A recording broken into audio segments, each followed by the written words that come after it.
এটা চেঞ্জ হবে না। আল্লাহর কিছু চেঞ্জ হয় না। এই জন্য ভালো মতে বোঝেন যে 6 রোজা কেন কেন আল্লাহ দিছেন, কেন করা দরকার। যদিও নফল, কিন্তু ফরজের পরিপূরক হিসাবে। ফরজের ওইখানে যে 10 মাস হয়েছে, 2 মাসের গ্যাপ রয়ে গেছে, ওই গ্যাপটাকে পুরা করার জন্য আল্লাহ 6 রোজা দিছেন। যদিও নফল, কিন্তু হিসাবের সময় যায় এটা উঠবে ফরজের পাশে, ঠিক না? বসবে কোথায়? ফরজের পাশে যেয়ে বসবে। ফরজের ওইখানে পরিপূরকের কাজ করবে, পরিপূরকের কাজ করবে। আর এটা হলো বাৎসরিক পরিপূর্ণ কোর্স। এটা যদি না করা হলো তাহলে কোর্স অসম্পূর্ণ রইল। আর এটা যখন করা হবে তো কোর্স পুরো হবে। ডাক্তারি কোর্সের ব্যাপারে যেরকম প্রশ্ন করি না, তাহলে এটার ব্যাপারে কেন প্রশ্ন করি? মানুষ তো রমজানের ব্যাপারেও প্রশ্ন করে বসে থাকে যে আল্লাহ আমাদেরকে ক্ষুধার্ত রাইকা লাভটা কি? আর আমরা ক্ষুধার্ত থাকবোই বা কেন? আল্লাহ তো আমাদেরকে কোনো অভাব দেন নাই। না খায়া তো ও থাকবে যার ঘরে কিছু নাই, ঠিক না? ওটা তো ফরজের সময় বলে। 6 রোজার ব্যাপারে যে বলবে না, কিন্তু ও তো ভাবে নাই যে রোজার ভিতরে কি রাখা আছে। রোজার ভিতরে কি রাখা আছে শারীরিকভাবে এটা তো কোনোদিন ভাবে নাই। হ্যাঁ, এখন ভাবতে শুরু করছে। এখন মানুষ ভাবতে শুরু করছে, ভাবতে। এখন কিন্তু সেন্টারও খোলা হইতেছে।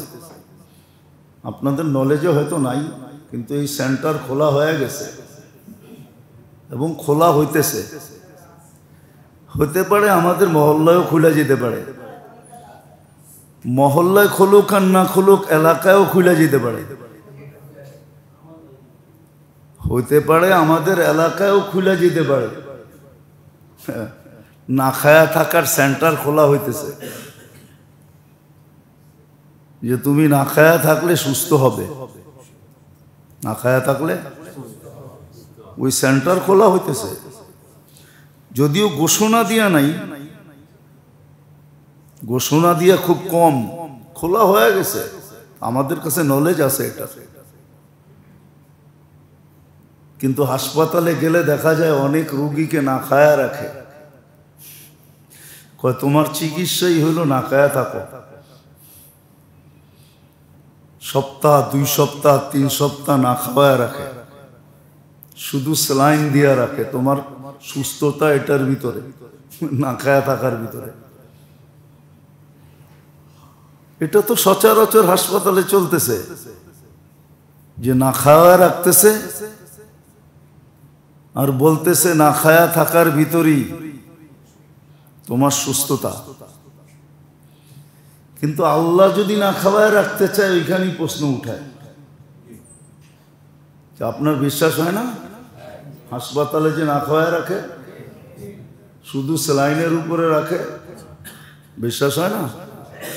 ডাক্তারকে যদি জিজ্ঞাসা করা হয় না খাওয়ায় রাখছেন কেন, তো বলবে বেটা তুই কি ডাক্তার না আমি ডাক্তার? রোগীর সুস্থতা চাস না লাশ নিতে চাস? যদি সুস্থ নিতে চাস তাহলে না খাওয়াই রাখতে হবে, ওর চিকিৎসাই না খাওয়ানো। আল্লাহ যদি না খাওয়ায় রাখে, এখানে প্রশ্ন উঠান কেন? ওইখানে উঠাইলেন না কেন? আমি তো কালকে রাত্র এক রোগী দেখে আসলাম, না খাওয়ায় রাখছে। বেচারা না উঠতে পারে না বইতে পারে, কয় সুস্থতা এটার ভিতরেই। দিন দিন ডাউন হইতেছে, কবে যে ধাক্কা দিয়ে উপরে উঠবে আল্লাহই জানে।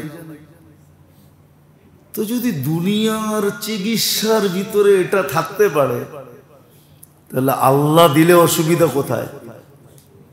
দিবে না। এই জন্য সহি বুঝেন, সঠিক বুঝেন, শুধু কেন কেন করেন না। 6 রোজা এই জন্যই আল্লাহ দিয়েছেন। পারলে খুব ভালো, বললামই তো যে এটা ফরজ না, এটা নফল, কিন্তু পারাটাই চাই। পারলে ভালো হবে, এটা পরিপূর্ণ কোর্স কমপ্লিট হবে। 1 মাসের পরে যে কোর্সটা, এটা কমপ্লিট হবে। আর না হলে চলে যাবেন, চলে যাবেন। সত্য তো এটাই মেরে দোস্ত। চোখে তো মাঝে মাঝে দেখি কতজন রে ফাফর দিয়া বওয়ায় দেয়। ফেরেশতা করে কোনো ফাফর দেওয়া চলবে না। ওইখানেও ফাফর দিবেন? ওইখানেও পোস্টার উঠায় দেখায় দিবেন যে পোস্টার দেখোস না চোখে আমি কে? ওইখানে ফাফর চলবে না। ওইখানে ফাফর খাইতে খাইতেই আপনি তেনা হয়ে যাবেন। ফাফর দিবেন কোত্থেকে? দুনিয়ায় ফাফর চলে, ওইখানে ফাফর চলবে না। সুস্পষ্ট বোঝেন। হৃদয় বিবেকের পর্দা খোলেন। আজকের থেকেও রাখা যেত, পুরা মাস রাখা যাবে। আল্লাহ সুযোগ দিছে, পুরা শাওয়াল মাস রাখা যাবে। এমনও বাধ্যবাধকতা করেন নাই যে প্রথম 10 দিনই কমপ্লিট করে ফেলতে হবে। বরং আরেকটা সুযোগ দিছে, ইচ্ছা করলে তুমি বাইঙ্গাও রাখতে পারো। এই সপ্তাহে 2টা, মধ্যখানে 1 সপ্তাহ গ্যাপ দিলেন, আবার 2টা রাখলেন, আবার কয়েকদিন গ্যাপ দিয়ে আবার শেষ সপ্তাহে 2টা রাখলেন। এই সুযোগও দিয়ে দিয়েছেন, পুরো মাসের ভিতরে রাখতে পারেন। ফ্যাসিলিটি আর কত দিবে? মাঝে মাঝে বাইবা তো নিজের বিবেকও নষ্ট হয়ে যায় যে আল্লাহ আপনি কেমন আল্লাহ? সব নুন আপনার খায়, 24 ঘন্টা আপনার নুন খায়, আবার দাঁড়ায় দাঁড়ায় আপনারই ফাফর দেয়। দেয় না? ডাইরেক্ট মুখে না দিলেও তো বাপভঙ্গিতে দেয়, ঠিক না? আল্লাহরে না দেয়, আল্লাহ ওয়ালাদেরকে তো দেয়। আল্লাহকে দিনকে না দেয়, দিনদারকে তো দেয় না, দেয় না? মাঝে মাঝে আমাদেরও বইলা ফেলে, কয় টাকার মৌলবি, এত বড় বড় কথা কোন? মনে হয় উনি টাকার পাহাড় আর কি। বইলা ফেলে মুখের উপরে, সামনে না বললো পিছে বলে, এত লম্বা লম্বা কথা বলে, কয় টাকার মৌলবি বইলা ফেলে। আমাদের কানে কথা চলে আসে, ইথারে চলে আসে সব। এমন না যে চলে আসে না, ইথার বোঝেন? আমাদের কথা একজনটা আরেকজনের কাছে যায় কি করে জানেন? ইথারের মাধ্যমে যায়। যদি ইথার না থাকতো তাহলে আপনি সারাদিন চিল্লাইলেও আপনার পাশের লোক শুনতো না। জিজ্ঞেস করেন আপনাকে বিজ্ঞান রে। মাঝে মাঝে দেখি এরকম বলে, কয় টাকার মূল্য?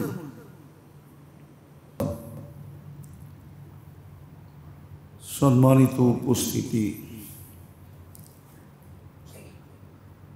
কোরআন হাদিস থেকে যতটুকুই তেলাওয়াত করলাম, আশা রাখি একই সামনে রেখে কিছু কথা রাখবো, সাথে সাথে দোয়ার দরখাস্ত।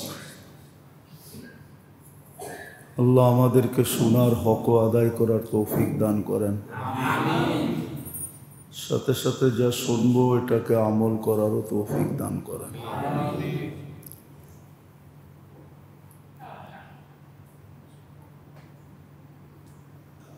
বুঝ বড় জিনিস।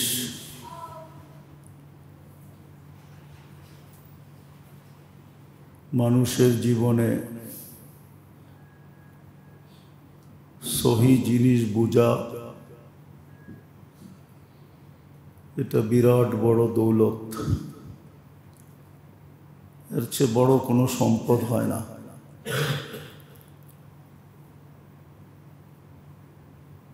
দুনিয়ার ব্যাপারেও আর আখেরাতের ব্যাপারে তো তুলনাই নাই, যে এটা কত বড় দৌলত। দুনিয়ার ব্যাপারেও সহি জিনিসকে বোঝা এটা বিরাট বড় সম্বল, বিরাট বড় দৌলত, বিরাট বড় রত্ন। আর আখেরাতের ব্যাপারে তো এটার কোনো তুলনাই হয় না, যে এটা কত বড় রত্ন আর কত বড় দৌলত আর কত বড় সম্পদ।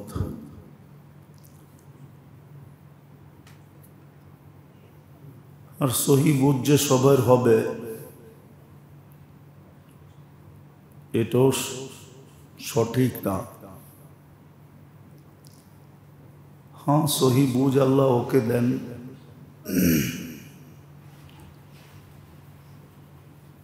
যে সহি বুঝ আল্লাহর কাছে চাইতে থাকে।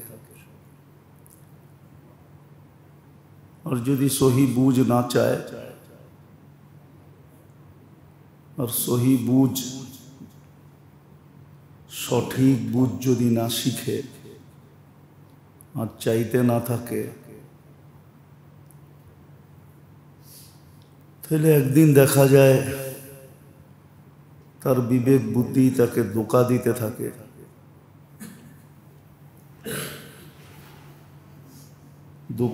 দোকার উপকরণ বা সামান যেরকম বাহিরে আছে,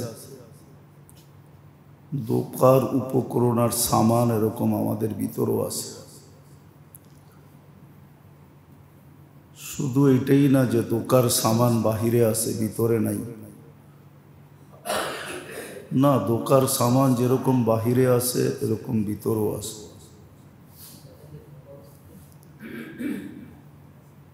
মানুষের ভিতরের প্রত্যেকটা জিনিসই মানুষকে ধোঁকা দেয়। মন থেকে নিয়ে প্রত্যেকটা জিনিস মানুষকে ধোঁকা দেয়, বিবেক দেয়, বুদ্ধি দেয়, বিদ্যা দেয়, পরিবেশ দেয়, সঙ্গী দেয়, সঙ্গ দেয়, পাঙ্গ দেয়। প্রত্যেক জিনিস মানুষকে ধোঁকা দিতে থাকে। আবার বাহিরের জিনিস তো মানুষকে ধোঁকা দেয়, এটা তো সুস্পষ্ট। এই জন্য সহি বুঝ খুব জরুরি। এই জন্য আল্লাহর কাছে সহি বুঝ চাওয়া এটাও ইবাদতের একটা অংশ, দোয়ার একটা অংশ। এটাও যে সহি বুঝ সবসময় চাইতে থাকা।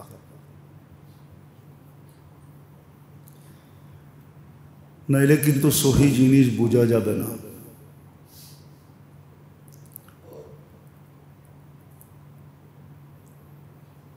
আল্লাহ সহি বলবে, রসুল সহি বলবে,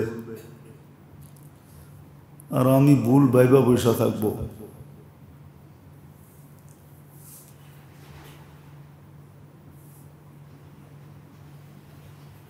পরিণতি কারোই খারাপ হবে না, শেষমেশ পরিণতিটা আমারই খারাপ হবে। এই জন্য খুব ভালোভাবে বোঝা উচিত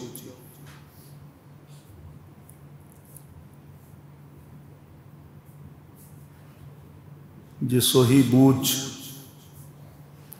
কত বড় জিনিস। সহি বুঝ যাদের ভিতরে আছে তারাই ইসলামের প্রত্যেকটা জিনিসকে কেন ছাড়া মানতে পারে। আর যাদের ভিতরে সহি বুঝ নাই তারা প্রত্যেকটা জিনিসের ভিতরেই কেন তালাশ করে, কেন করব, কেন হইল।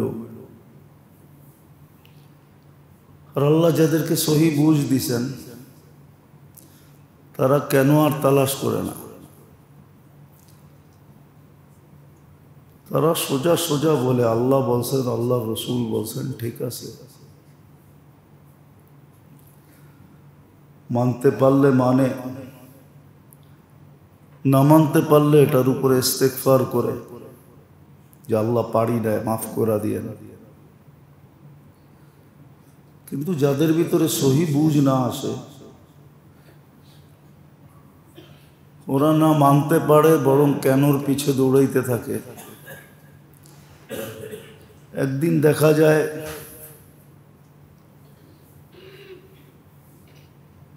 কেন তাকে দৌড়াইতে দৌড়াইতে ইসলামের, ইমানের সীমানার থেকে বাহির করে দেয়। ভাবতে থাকে নিজে মুসলমান, কিন্তু মিটার লাগাইলে দেখা যায় যে মুসলমান নাই। মেশিন লাগাইলে দেখা যায় যে না, ইসলাম তো নাই ভিতরে, ইমান নাই। এই জন্য মেরে দোস্ত, সহি বুঝ বড় জিনিস। আর সহি বুঝ যাদের ভিতরে হয়, একটু আগেই বললাম, যারা আল্লাহ আল্লাহ রসুলের হুকুমকে কেন ব্যতীত মানে, মানতে পারলে তো আলহামদুলিল্লাহ পড়ে, আলহামদুলিল্লাহ করতে পারছি। আর মানতে না পারলে ইস্তেগফার পড়ে, মনের থেকে ইস্তেগফার পড়তে থাকে যে আল্লাহ পারি না, মাফ করে দিয়েন। আর দুটোটাই আল্লাহর কাছে প্রশংসার পাত্র। যে মানছে সেও যেরকম প্রশংসার পাত্র, যে মানতে পারে না ইস্তেগফার করছে সেও প্রশংসার পাত্র। কিন্তু তৃতীয় যেই দল আছে, যারা শুধু কেনর পিছে দৌড়ায়, এরা আল্লাহর প্রশংসার পাত্র না। এরা হয়তো দুনিয়ার মানুষের কাছে প্রশংসার পাত্র হয়, কখনো কখনো মানুষ এদেরকে বুদ্ধিমানও বলে, কিন্তু বাস্তবিক আল্লাহর কাছে এরা প্রশংসার পাত্র হয় না। এই জন্য খুব বুঝার বিষয়। সহি বুঝ, সত্যকে বুঝা, সাথে সাথে আরেকটাও যোগ করা যায়, সত্যকে সত্য বলে স্বীকার করা, হককে হক বলে স্বীকার করা, এটাও বড় জিনিস। কিন্তু আমাদের সমাজে তো বেশিরভাগ মানুষই পাওয়া যায়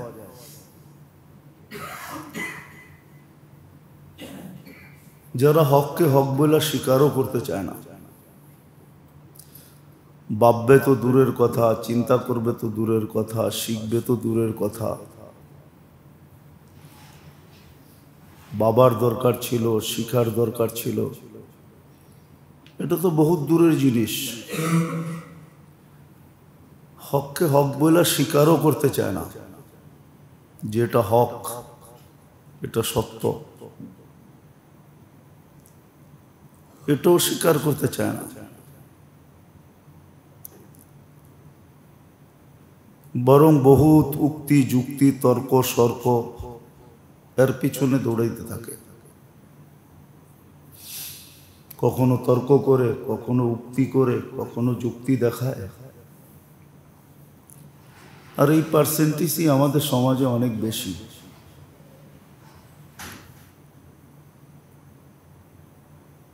আর এটাও সম্ভব এই জন্য,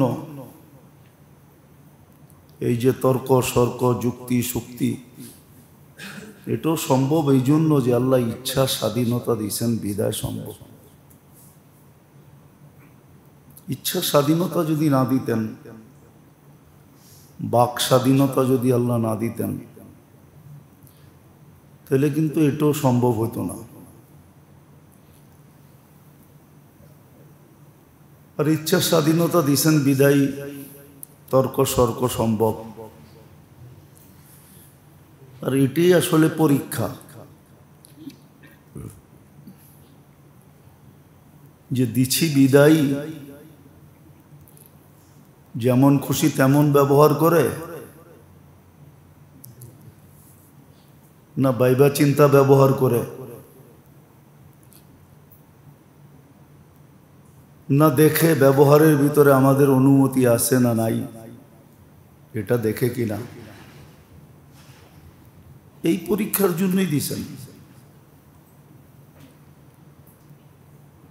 এতগুলা কথা বুঝানোর এই জন্যই প্রয়োজন পড়ল। অনেকে বলে যে রমজানের রোজাই তো যথেষ্ট ছিল, আবার 6 রোজা কেন দিল? 1 মাসই তো রাখলাম, আবার 6 দিন কেন রাখবো?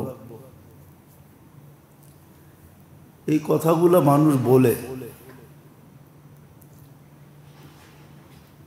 1 মাসেই তো এত ছিল, এখন আবার 6টা কেন রাখতে হবে?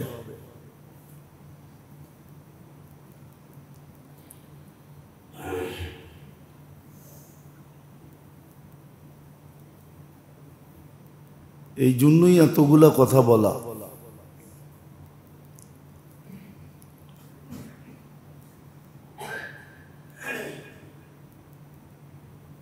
সহি জিনিসকে যদি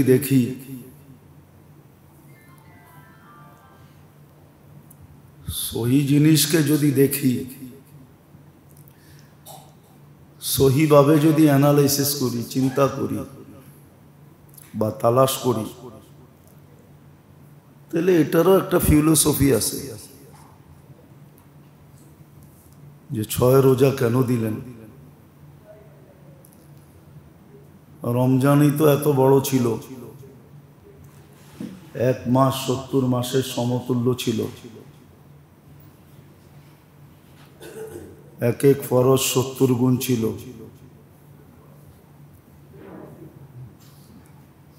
আবার 6 রোজা কেন রাখতে হবে? এটারও একটা ফিলোসফি আছে।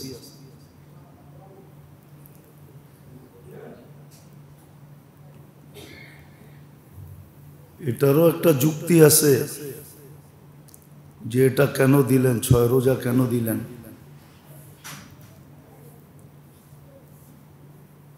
এটাও সুস্পষ্ট। এই জন্য মেরে দোস্ত বোঝা চাই, ভালোভাবে অ্যানালাইসিস করা চাই। কারণ আল্লাহর হুকুম বন্দার প্রতি যেটাই,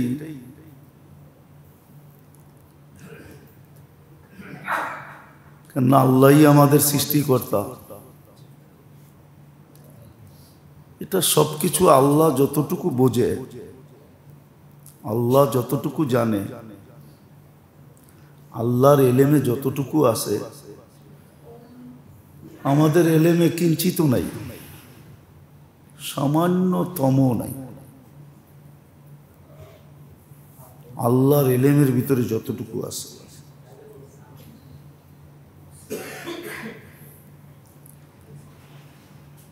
যদিও আমি এটাকে ব্যবহার করি,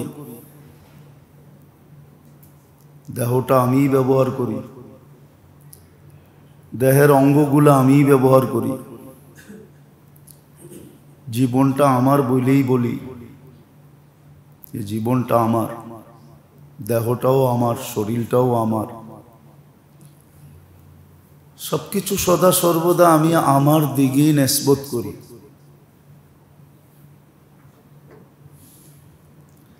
আমার বলেই উল্লেখ করি, কিন্তু করলে কি হবে?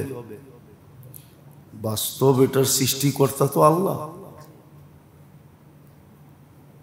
এটা কন্ট্রোলও করেন কিন্তু আল্লাহ। কন্ট্রোলিং পাওয়ার এটা আমাদের কাছে না, যেটাকে যে কন্ট্রোল, দেহের যে কন্ট্রোলিং পাওয়ার আমার কাছে না। সত্য এটাই, এটার পাওয়ারও কিন্তু আল্লাহর কাছে। আমার সাথে অলৌকিক এক শক্তির সংযোগ 24 ঘন্টা আছে বিদায় আমি চলি। চোখে দেখা যায় না এরকম একটা শক্তি, এরকম একটা কানেকশন, এরকম একটা সম্পর্ক লাগানো আছে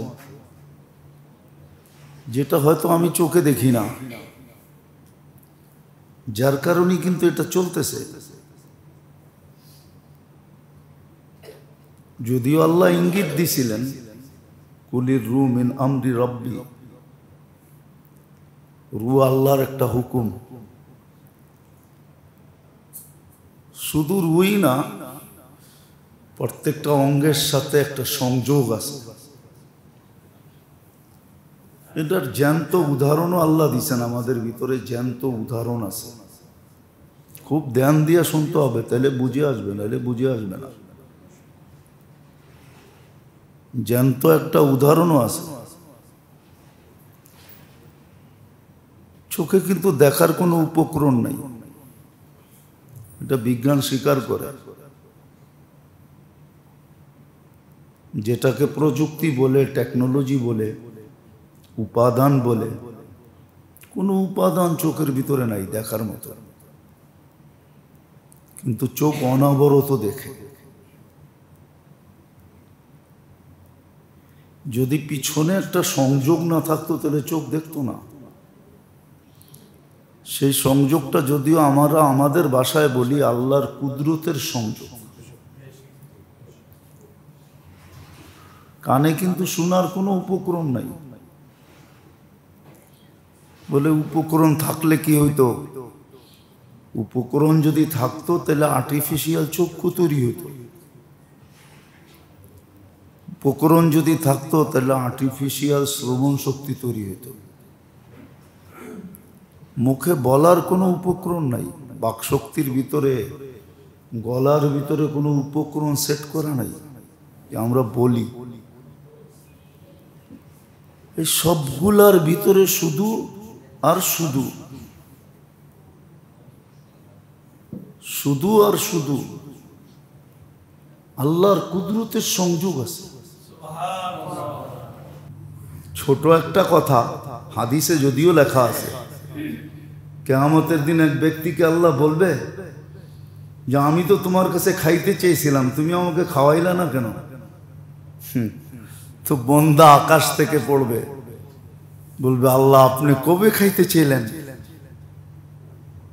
আপনি চাইতেন আর আমি দিতাম না, এটা হয়তো হয় কি করে? তা আল্লাহ পুরো চিত্র তুলে ধরবে, বলবে ভিক্ষুক তো তোমার দুয়ারে যায় চাইছিল, তুমি তো গার ধাক্কা দিয়ে বাহির করে দিছ।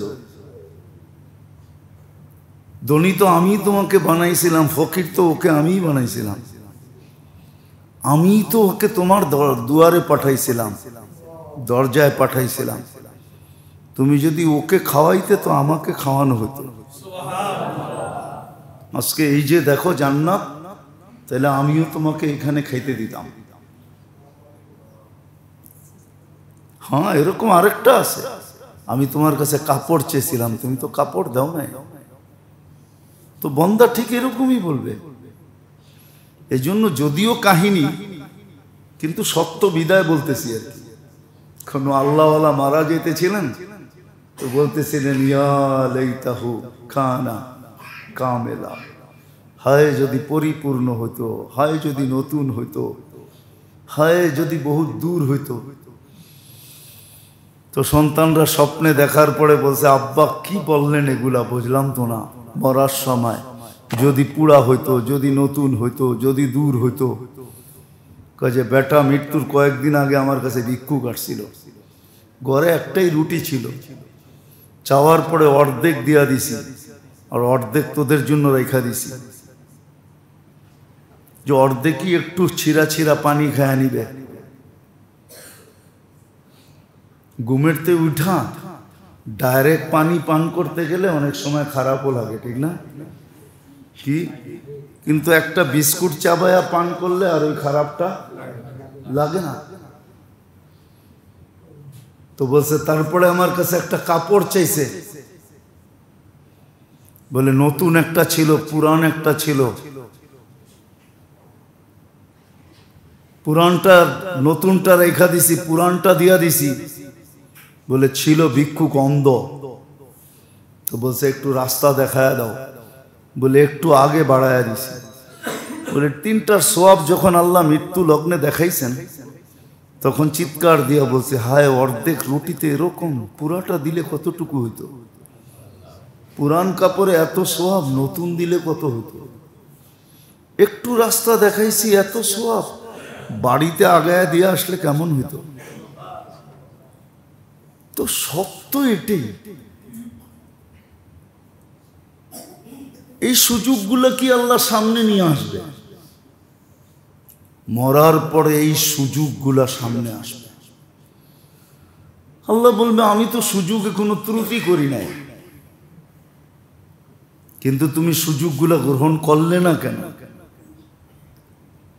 তখন কিন্তু আমারও মনে উঠবে যে আমার বিবেক বাধা ছিল, আমার বুদ্ধি বাধা ছিল, আমার বিদ্যা বাধা ছিল, আমার সোসাইটি সমাজ বাধা ছিল, আমার পরিবেশ বাধা ছিল, আমার বন্ধু বান্ধব বাধা ছিল, আমার সাইঙ্গ পাইঙ্গ বাধা ছিল। এই জন্য কোরআনে সুস্পষ্ট আছে, দুর্বলরা সবলদেরকে বলবে, দুর্বলরা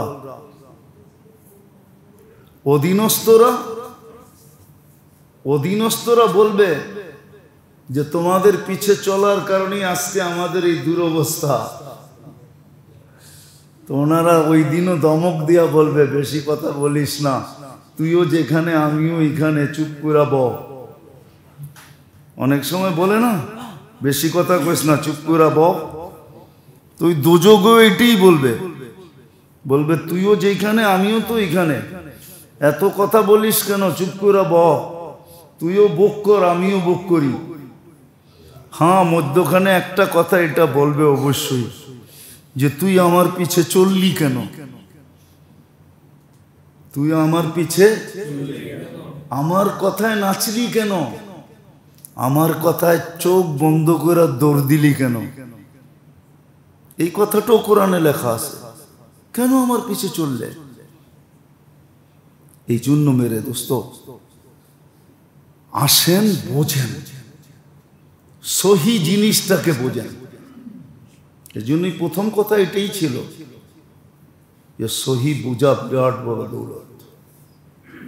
সত্য জিনিসটাকে বোঝেন, উপলব্ধি করেন, কাজে দিবে।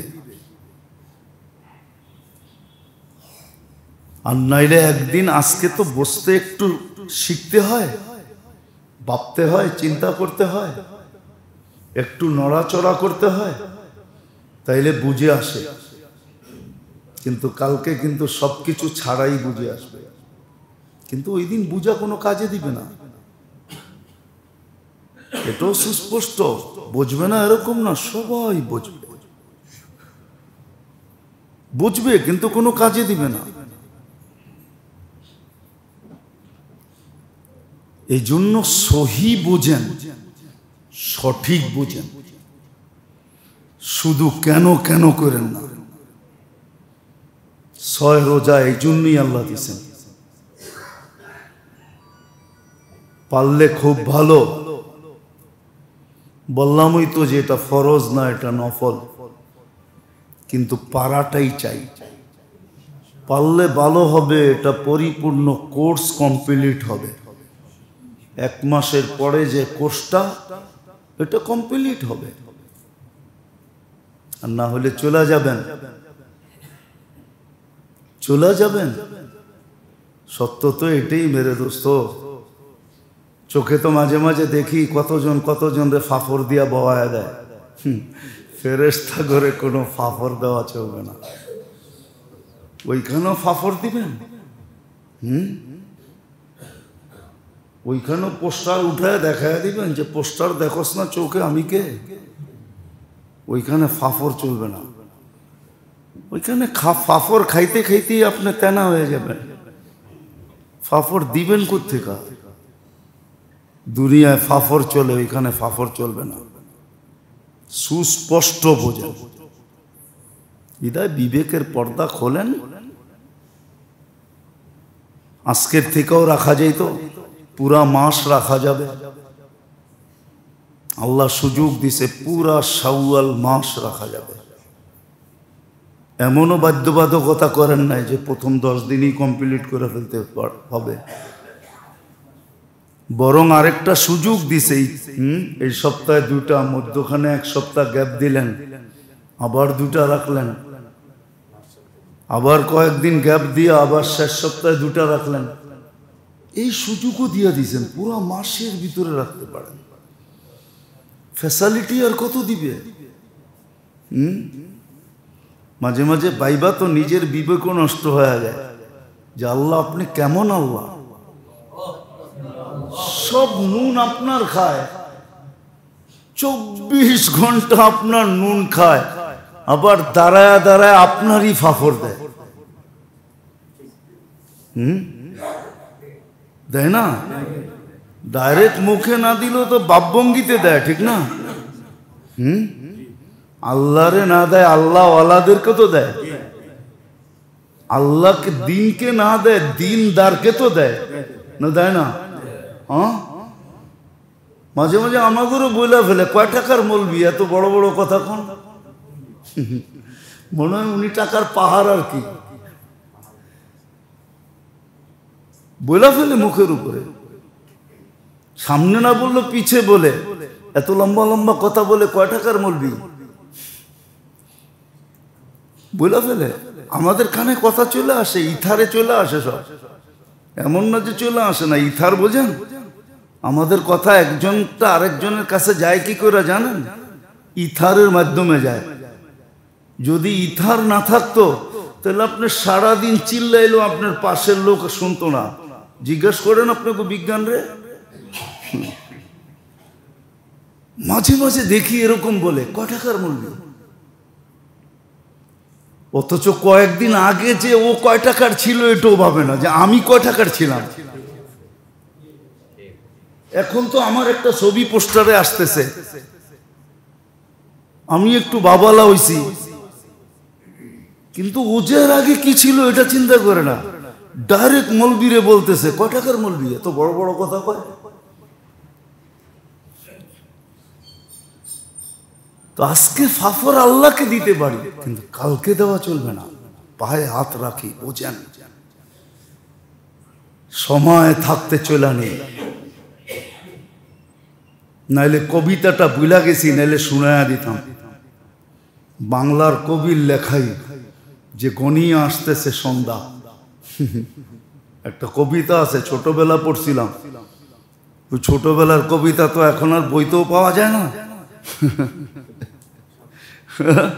রাখাল রে বলছিল, রাখাল রে, রাখাল কবিতার ভিতরেই আছে যে গরু সরু সব তাড়াতাড়ি গুটাও, সন্ধ্যা গনিয়ে আসতেছে। কবিতার ছন্দটা বুইলা গেছি, কিন্তু নামটা মনে আছে আর কি। রাখাল কবিতার ভিতরে আছে, রাখাল যায় না চড়ে গরু চড়াইতে, কয় সন্ধ্যা ঘনিয়ে আসতেছে, তাড়াতাড়ি গুটাও, আপনার আমার জীবনের সন্ধ্যা গনায় আসতেছে। এই জন্য গুটায় নেন, আসেন, আল্লাহ করুক, আমরা সবাই বুঝি আর 6 রোজাকে ওইভাবে উদযাপন করি যেইভাবে করা দরকার। আল্লাহ আমাদেরকে আমল করার তৌফিক দান করেন। ওয়া মা আলাইনা ইল্লাল বালাগ।